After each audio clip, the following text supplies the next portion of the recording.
Salam sejahtera, selamat beraktivitas. Semoga hari ini jauh lebih baik daripada hari sebelumnya. Berkat Tuhan selalu melimpah buat kita. Kita baca kebenaran firman Tuhan di dalam Yesaya pasal 55. Ayo hai semua orang yang haus, marilah dan minumlah air. Dan hai orang yang tidak mempunyai uang, marilah terimalah gandum tanpa uang, pembeli dan makanan, juga anggur dan susu tanpa bayaran. Mengapakah kamu belanjakan uang untuk sesuatu yang bukan roti, dan upah jerih payahmu untuk sesuatu yang tidak menyenangkan? Dengarkanlah aku, maka kamu akan memakan yang baik, dan kamu akan menikmati sajian yang paling lezat. Sendengkanlah telingamu dan datanglah kepadaku. Dengarkanlah, maka kamu akan hidup. Aku hendak mengikat perjanjian abadi dengan kamu menurut kasih setia yang teguh, dan kujanjikan kepada Daud. Sesungguhnya aku telah menetapkan dia menjadi saksi bagi bangsa-bangsa, menjadi seorang raja dan pemerintah bagi suku-suku bangsa. Sesungguhnya engkau akan memanggil bangsa yang tidak kau kenal, dan bangsa yang tidak mengenal engkau akan berlari kepadamu oleh karena Tuhan Allahmu, dan karena Yang Maha Kudus Allah Israel yang mengagungkan engkau. Carilah Tuhan selama ia berkenan ditemui, berserulah kepadanya selama ia dekat. Baiklah orang fasik meninggalkan jalannya, dan orang jahat meninggalkan rancangannya. Baiklah ia kembali kepada Tuhan, pada Dia akan mengasihinya, dan kepada Allah kita, sebab Ia memberi pengampunan dengan limpahnya. Sebab rancanganku bukanlah rancanganmu, dan jalanku bukanlah jalanku. Demikian firman Tuhan. Seperti tingginya langit dan bumi, demikianlah tingginya jalanku dari jalanmu, dan rancanganku dari rancanganmu. Sebab seperti hujan dan salju turun dari langit, dan tidak kembali ke situ, melainkan mengairi bumi, membuatnya subur dan menumbuhkan tumbuh-tumbuhan, memberikan benih kepada penabur, dan roti kepada orang yang mau makan. Demikian firman Tuhanku yang keluar dari mulutku. Ia tidak akan kembali kepadaku dengan sia-sia, tetapi ia akan melaksanakan apa yang ku kehendaki, dan akan berhasil dalam apa yang kusuruh kepadanya. Sesungguhnya kamu akan berangkat dengan sukacita, dan akan dihantarkan dengan damai. Gunung-gunung serta bukit-bukit akan bergembira dan bersorak-sorai di depanmu, dan segala pohon-pohon di padang akan bertepuk tangan. Sebagai ganti semak duri akan tumbuh pohon sanobar, dan sebagai ganti kecubung akan tumbuh pohon murad. Dan itu akan terjadi sebagai kemasyuran bagi Tuhan, sebagai tanda abadi yang tidak akan lenyap.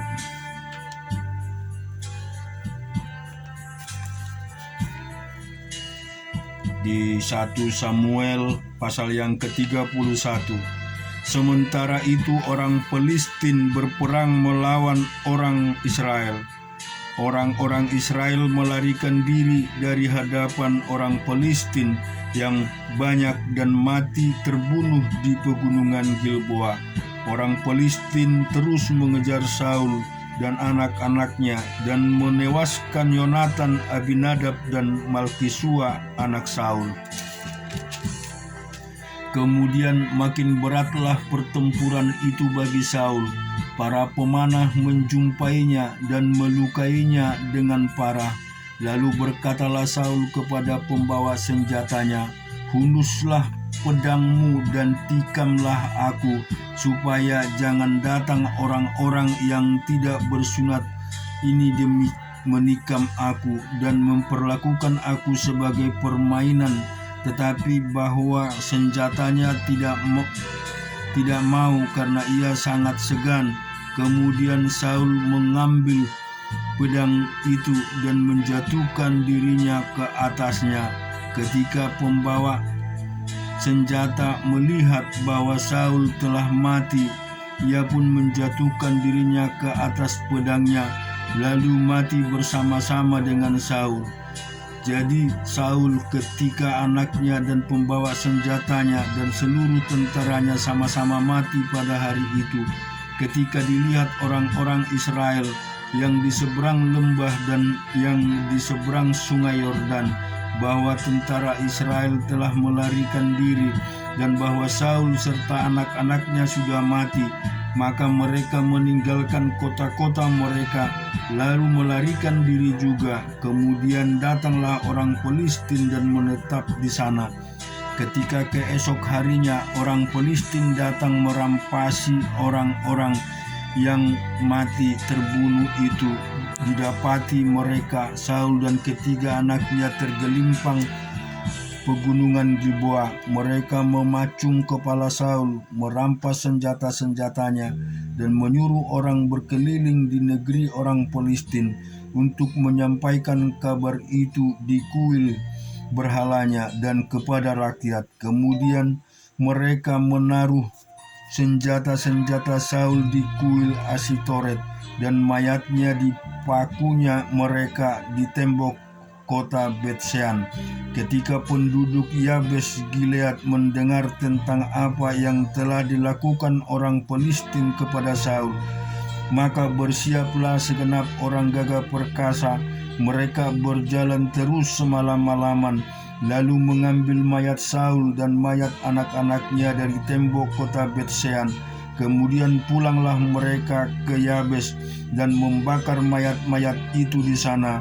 Mereka mengambil tulang-tulangnya lalu menguburkan di bawah pohon tamariska di Yabes. Sesudah itu berpuasalah mereka 7 hari lamanya. Kita juga baca firman Tuhan di dalam Yeremia pasal yang ke-35. Firman yang datang dari Tuhan kepada Yeremia di zaman Yoyakim bin Yosia raja Yehuda bunyinya, "Pergilah kepada kaum orang Rekab, berbicaralah dengan mereka, dan bawalah mereka ke rumah Tuhan ke dalam salah satu kamar, kemudian berilah mereka minum anggur." Maka aku menjemput Yajanya bin Yeremia bin Habazia beserta saudara-saudaranya dan semua anaknya, pendeknya, segenap kaum orang Rekab. Aku membawa mereka ke rumah Tuhan ke dalam kamar anak-anak Hanan bin Gidalia abdi Allah. Itulah kamar yang sebelah kamar para pembesar, di atas kamar Manasye bin Salum penjaga pintu. Di depan anggota-anggota kaum orang Rekab itu aku meletakkan piala-piala penuh anggur dan cawan-cawan. Lalu aku berkata kepada mereka, "Silakan minum anggur." Tetapi mereka menjawab, "Kami tidak minum anggur, sebab Yonadab bin Rekab, bapa leluhur kami, telah memberi perintah kepada kami." Katanya, "Janganlah kamu atau anak-anakmu pun minum anggur sampai selama-lamanya. Janganlah kamu mendirikan rumah, janganlah kamu menabur benih, janganlah kamu membuat atau mempunyai kebun anggur, melainkan haruslah kamu diam di kemah-kemah selama hidupmu, supaya lama kamu hidup di tanah di mana kamu tinggal sebagai orang asing."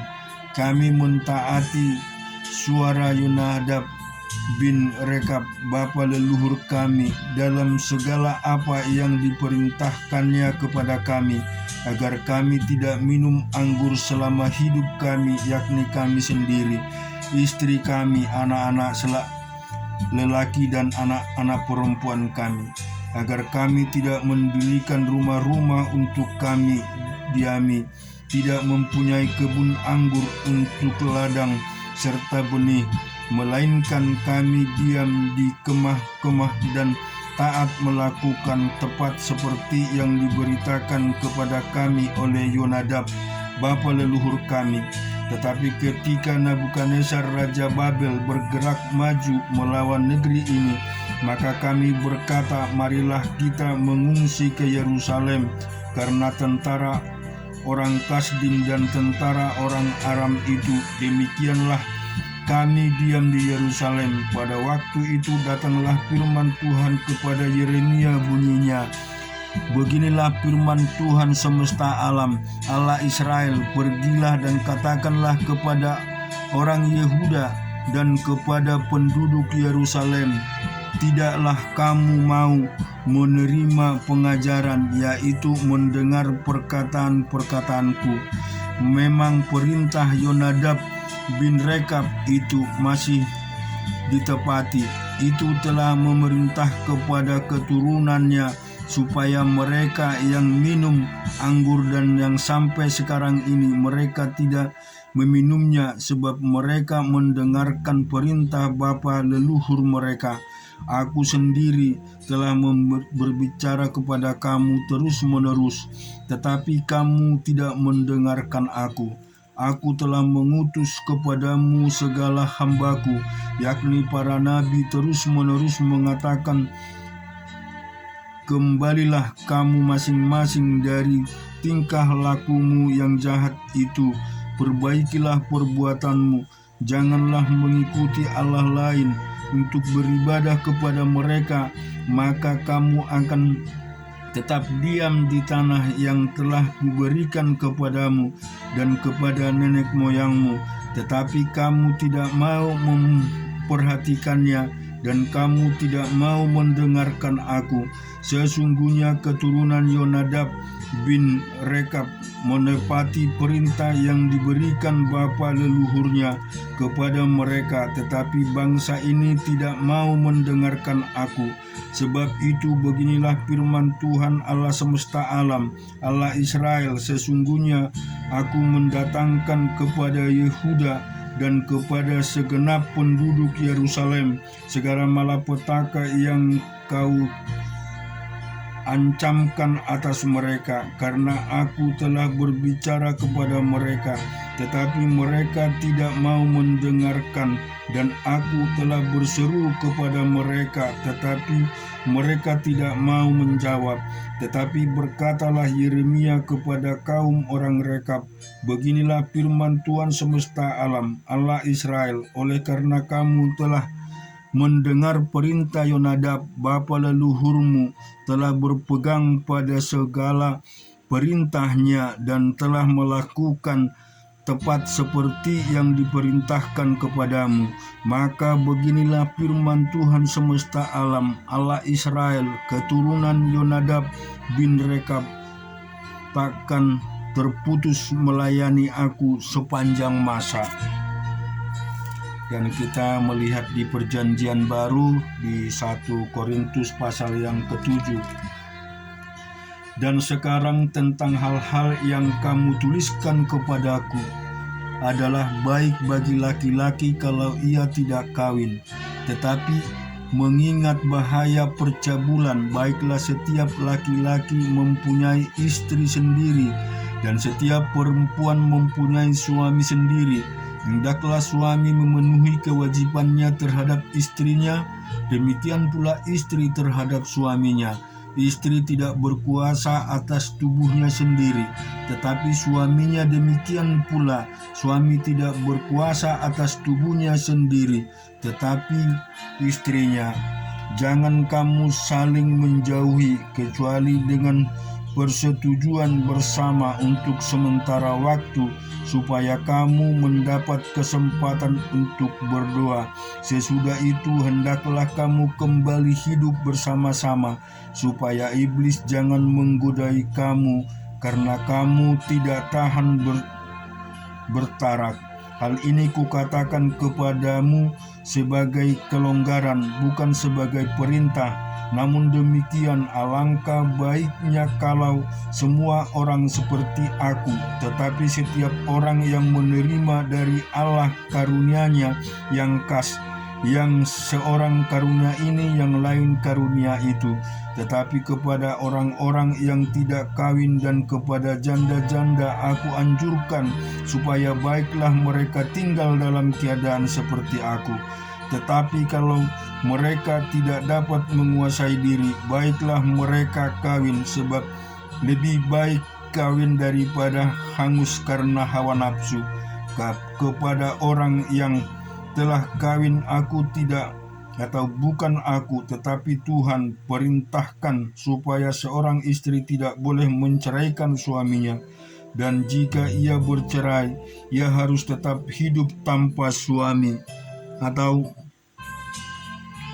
berdamai dengan suaminya, dan seorang suami tidak boleh menceraikan istrinya. Kepada orang-orang lain aku bukan Tuhan. Katakan, kalau ada seorang saudara beristrikan seorang yang tidak beriman, dan perempuan itu mau hidup bersama-sama dengan dia, janganlah saudara itu menceraikan dia. Dan kalau ada seorang istri bersuamikan seorang yang tidak beriman, dan laki-laki itu mau hidup bersama-sama dengan dia, janganlah ia menceraikan laki-laki itu, karena suami yang tidak beriman itu dikuduskan oleh istrinya, dan istrinya yang tidak beriman itu tidak dikuduskan oleh suaminya. Andai kata tidak demikian, niscaya anak-anakmu adalah anak cemar, tetapi sekarang mereka adalah anak-anak kudus. Tetapi kalau orang yang tidak beriman itu mau bercerai, biarlah ia bercerai. Dalam hal yang demikian, saudara atau saudari tidak terikat, tetapi Allah memanggil kamu untuk hidup dalam damai sejahtera. Sebab bagaimana engkau mengetahui hal istri, apakah engkau tidak akan menyelamatkan suamimu? Atau bagaimanakah engkau mengetahui, hai suami, apakah engkau tidak akan menyelamatkan istrimu? Selanjutnya, hendaklah tiap-tiap orang tetap hidup seperti yang telah ditentukan Tuhan baginya, dan dalam keadaan seperti waktu ia dipanggil Allah. Inilah ketepatan yang kuberikan kepada semua jemaat.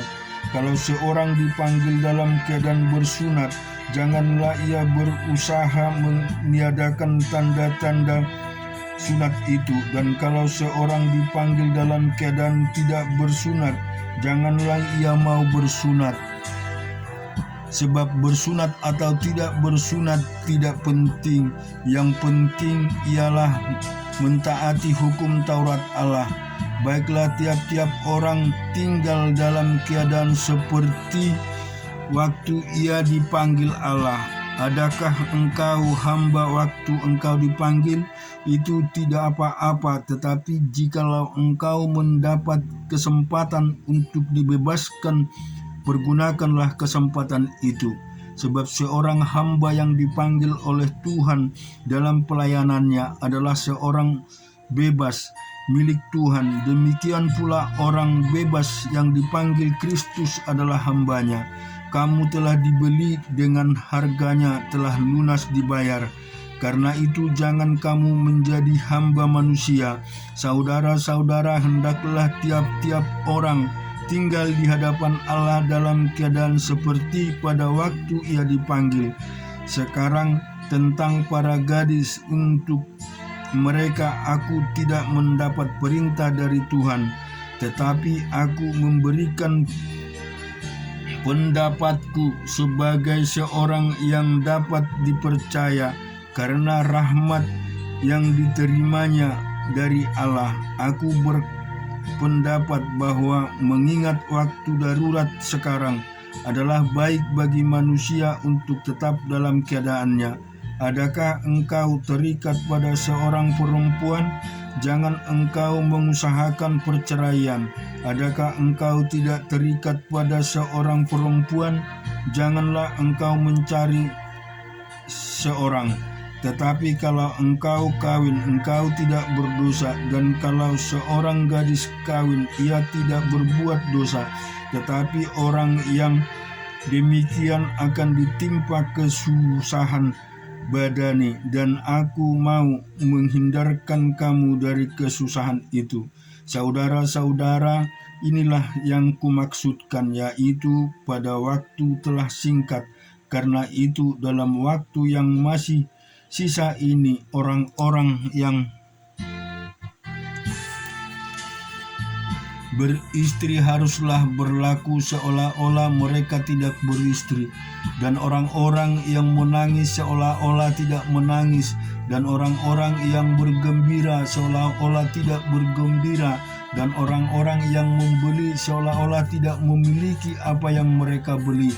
Pendeknya, orang-orang yang mempergunakan barang-barang duniawi seolah-olah sama sekali tidak mempergunakannya, sebab dunia seperti yang kita kenal sekarang akan berlalu. Aku ingin supaya kamu hidup tanpa kekhawatiran. Orang yang tidak beristri memusatkan perhatiannya pada perkara Tuhan, bagaimana Tuhan berkenan kepadanya. Orang yang beristri memusatkan perhatiannya pada perkara duniawi, bagaimana ia dapat menyenangkan istrinya. Dan dengan demikian perhatiannya terbagi-bagi.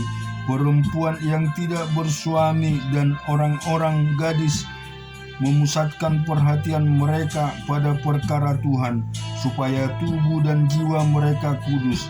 Tetapi perempuan yang bersuami memusatkan perhatiannya pada perkara duniawi, bagaimana ia dapat menyenangkan suaminya. Sesungguhnya ini kukatakan untuk kepentingan kamu sendiri, bukan untuk menghalang-halangi kamu dalam kebebasan kamu, tetapi sebaliknya supaya kamu melakukan apa yang benar dan baik, dan melayani Tuhan tanpa gangguan. Tetapi jikalau seorang menyangka bahwa ia tidak berlaku wajar terhadap gadisnya, jika gadisnya itu telah bertambah tua dan ia benar-benar merasa bahwa mereka harus kawin, baiklah mereka kawin kalau ia menghendakinya. Hal ini bukan dosa, tetapi kalau ada seorang yang tidak dipaksa untuk berbuat demikian, benar-benar yakin dalam hatinya dan benar-benar menguasai kemauannya, telah mengambil keputusan untuk tidak kawin dengan gadisnya, ia berbuat baik. Jadi orang yang kawin dengan gadisnya berbuat baik, dan orang yang tidak kawin dengan gadisnya berbuat lebih baik. Istri terikat selama suaminya hidup. Kalau suaminya telah meninggal, ia bebas untuk kawin dengan siapa saja yang dikehendakinya, asal orang itu adalah orang yang percaya. Tetapi menurut pendapatku, ia lebih berbahagia kalau ia tetap tinggal dalam keadaannya, dan aku berpendapat bahwa aku juga mempunyai Roh Allah. Amin. Tuhan memberkati kita. Biarlah kiranya hari ini lebih baik dari hari kemarin, dan hari besok lebih indah dan berkat lebih melimpah. Tuhan memberkati. Amin.